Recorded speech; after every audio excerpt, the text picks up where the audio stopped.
What's up everyone? Welcome back to my channel. If you're new here, I'm Paris and I make videos all about candle making and the starting and managing of my small candle business, Lady Simone Candle Co. And in today's video, we're talking all about wicks.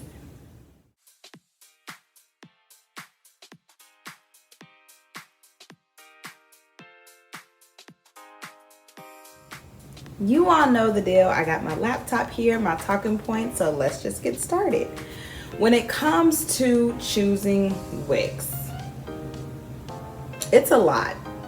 It's overwhelming and it's frustrating because there are so many different types of wicks out there, and even the candle makers that are experienced know that if you don't choose the right type of wick, child, I don't care if your fragrance load is right, you got the right size jar, the scent is on point, the color is nice, I don't care, that candle will not burn properly and customers will not come back. The worst thing that could ever happen as a candle maker is selling a candle, not having done the proper wick testing with the type of wax, all of that stuff, and then to sell it, to then have a customer come back with a question or a concern as to how their candle is burning. So to avoid all of that, I am going to talk briefly about the most commonly used wicks, a little bit about them, and then just overall advice on how to properly choose a wick for your candle. So let's just get started. When choosing a candle wick, there's certain criteria that you want to kind of look for and follow. So number one being that you want the candle wick to have a nice consistent flame size. You do not want a flame that is too high, and you do not want a flame that is also too little, because then it will just burn itself out. So either way, it's not really customer friendly, and it's not really candle friendly either, because it's not really going to give you the type of hot throw that you're looking for. So you want your flame size to be consistent. The jar that the candle is in, that the wax is in, should be at a moderate temperature while burning. So you do not want your candle jar to be so hot that it's not even appropriate to touch. The customer can't really move it or whatever. So you want your jar to be at a nice moderate temperature. It will be hot, but not so hot to where it's a hazard to the customer. You also your wick should also be able to achieve a nice even melted wax pool. So that's something else that you want to look for when you're doing your candle burning testing with the different wicks. I actually just did a video on how to calculate burn time, which also kind of goes hand in hand with wick testing, and I will link that above here and in the description box for your viewing. So those are kind of the things you want to look for when you're testing different type of wicks. So now let's get into the different type of wicks that you should look for. Honestly, when starting wick testing, I'm gonna just be honest, I always recommend starting with what the candle supplier's website recommends, at least as a start, as a baseline. When I first started making candles, that's exactly what I did.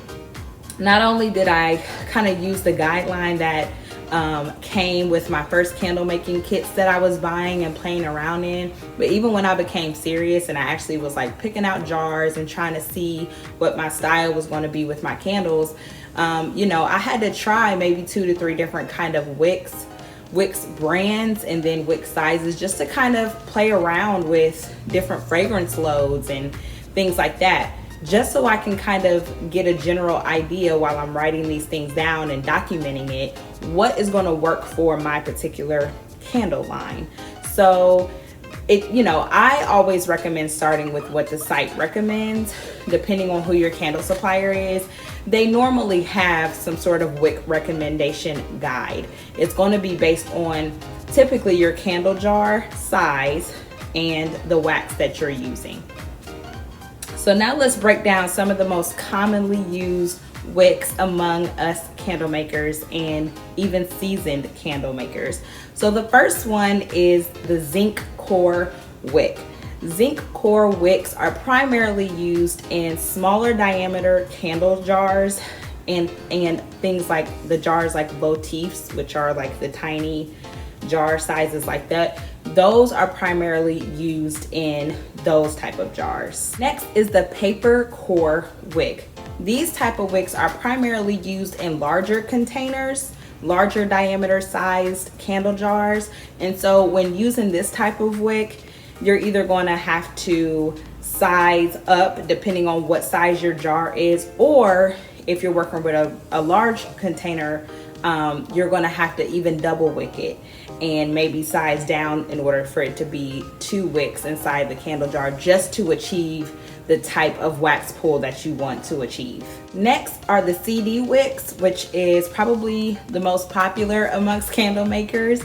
They are a flat braided wick, and they are designed and engineered to achieve a consistent burn throughout the burning process of the candle. Next are the Eco Series type wicks, which is actually the wicks that I use for my candle line. They are specifically designed for natural waxes. I use 100% natural soy wax, and so they are specifically designed and geared for that type of wax.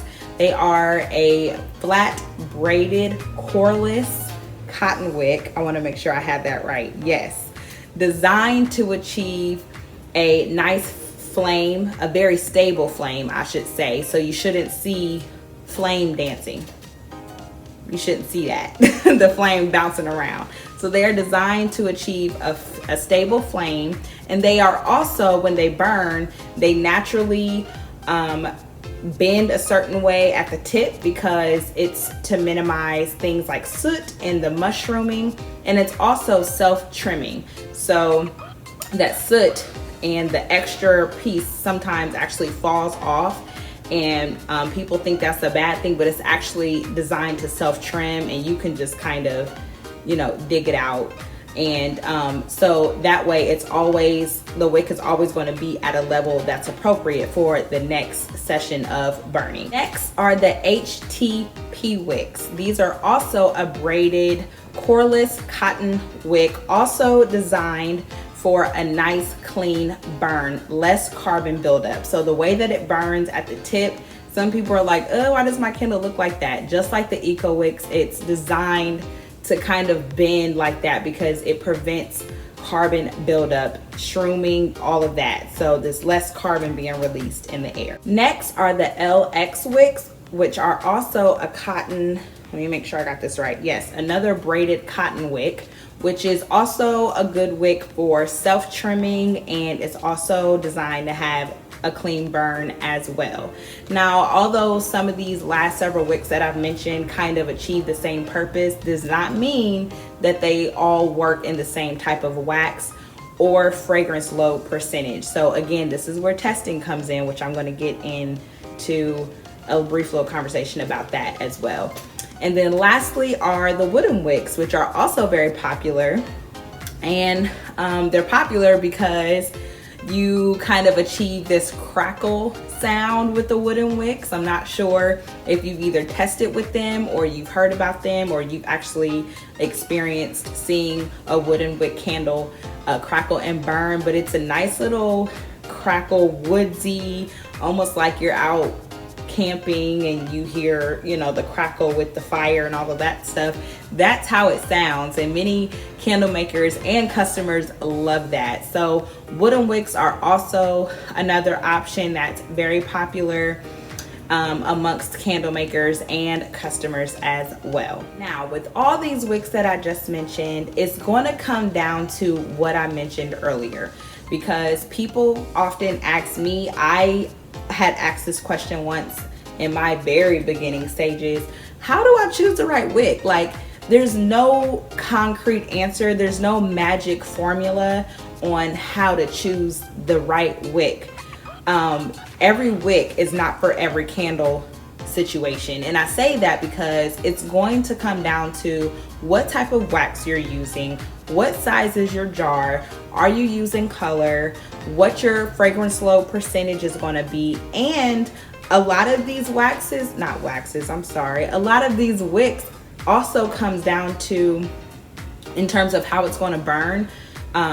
Whether it's a single pour or kind of a multi-layered, or kind of those very creative candles where there's like different molds and different shapes, and you know, you see a lot of those creative candle makers where they can make something that looks like a smoothie but it's a candle, or something that looks like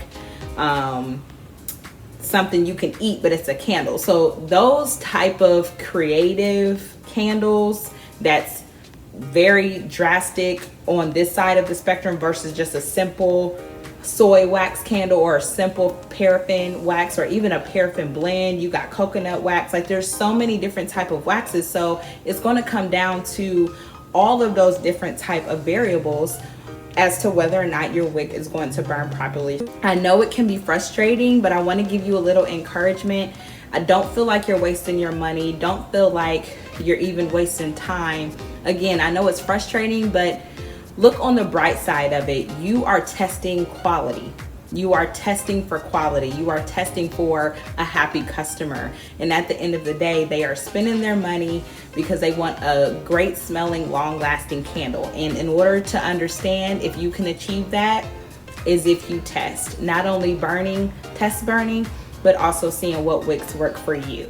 So I hope you all enjoyed this video, and if you did, please like and subscribe. If you have any other video ideas or topics, you all have been doing great with giving me topics, and I've been writing them down for what's down the pipe for my channel. So I really love and appreciate when you all do that. Again, don't forget to like and subscribe, and until next time, bye. To avoid all of that, we are going to talk a little bit about wicks, the different I almost had it.